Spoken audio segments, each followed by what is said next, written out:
ભરૂચની શ્રવણ ચોકડીથી ગીર કોલોની સુધીના રસ્તાનું બરોડા તરફથી નવીનીકરણ કરવામાં આવી રહ્યું છે. છેલ્લા ઘણા સમયથી આ રસ્તાની કામગીરી મંથર ગતિએ ચાલી રહી હોવાની સ્થાનિકોએ આક્ષેપ કરી અને તંત્રએ હવે કામગીરી ઝડપી બનાવવાનો નિર્ણય લીધો છે, જેના કારણે શ્રવણ ચોકડીથી ગીર કોલોની સુધીના રસ્તાને 15 દિવસ માટે ભારદારી વાહનો માટે બંધ કરવામાં આવ્યો છે.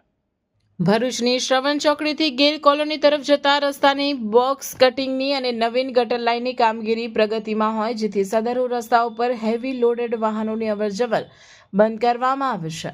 આ વિસ્તારમાં નવા રહેણાંક મકાનો બની રહ્યા હોવાથી રસ્તા સહિતની સુવિધાઓ પૂરી પાડવામાં આવી રહી છે, પણ અધૂરી કામગીરીના કારણે તથા મેટલ કામ લોકોની સુવિધા વધવાને બદલે સમસ્યાઓ વધી રહી છે.